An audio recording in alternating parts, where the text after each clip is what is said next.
ធីកបែ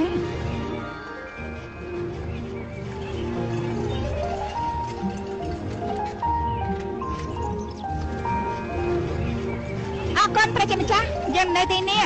លោកប៉ាមិនហើយបច្ចុប្បន្នកូនសម្លាញ់មើលតែព្រៃហើយនឹងដើមឈើហើយវាទំនៀមខ្ញុំសង្ឃឹមថាវាជារដូវក្តៅតែមួយឆ្នាំហើយមិនហើយលីស៊ី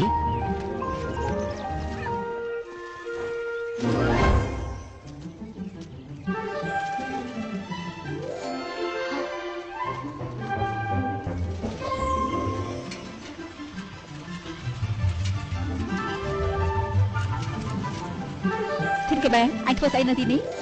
វានេះជាការសម័យវាផ្លាស់ទីដល់ខ្លួនឯងគ្មានសេះទេមើលឲ្យមកចាត់ទេតែឯងឃើញសេះនៅទីនេះដែរទេទេវាគ្មានសេះទេអញចង់ដល់ពីរបៀបវាធ្វើការទេអត់ទេអញ្ចឹងខ្ញុំគិតថាកង់ក្រីតែនេះគឺផ្លាស់ប្ដូរបានពីព្រោះច្បាក់វិលខ្ញុំគិតថាអ្វីដែលច្បាក់វិលនោះគឺធំខ្ញុំមិនខ្វល់ទេឃើញកដែលឯងគួរតែមិនបិទផ្ទះមនុស្សនេះទេចៃទេបើពួកគេឃើញយើងនោះតើឯងនឹងមកជប់ការហោះហើរពីកន្លែងនេះបានទេគឺវាធ្ងន់ធ្ងរខ្លាំងណាស់ឯងដឹងស្អីពីវិទ្យាខ្ញុំគិតថាជាកម្លាំងរបស់ទាំងមូលនេះគឺជារបស់ពេញចិត្តរបស់ខ្ញុំឃិនកាបែលមិនទៀមគួរមកទីនេះទេពួកគេអើខ្ញុំដឹងនេះជារបស់មួយមែនហើយរបស់មួយវិទ្យាឯងទៅទឹកអស់ហើយមែនទេមិនបាច់និយាយស្អីទេទៅទឹកគ្មានខ្សោយហើយប៉ាតែយើងតែឯនំរបស់ពួកយើងទៅក្រៅបានទេគឺជាអាហារញ៉ាំក្រៅផ្ទះមិនមែនចង់ទីណាលីស៊ីប៉ាត្រូវយកអ្នកដើមជួយចេញហើយតាំងរបស់នេះមិនបែរគួរស្រឡាញ់ខ្លាំងណាស់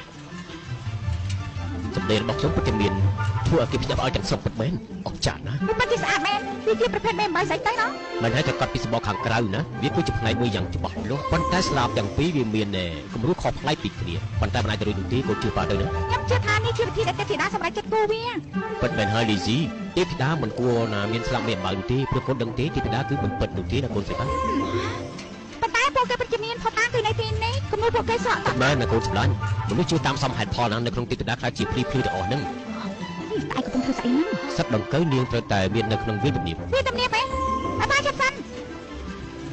នោះគឺជាកន្លែងខ្ញុំទេប៉ាចង់មកទេមិនចង់ទីណាលេស៊ីប៉ាត្រូវធ្វើឲ្យទស្សនវិស័យចំការរបស់ប៉ាទាន់សម័យណា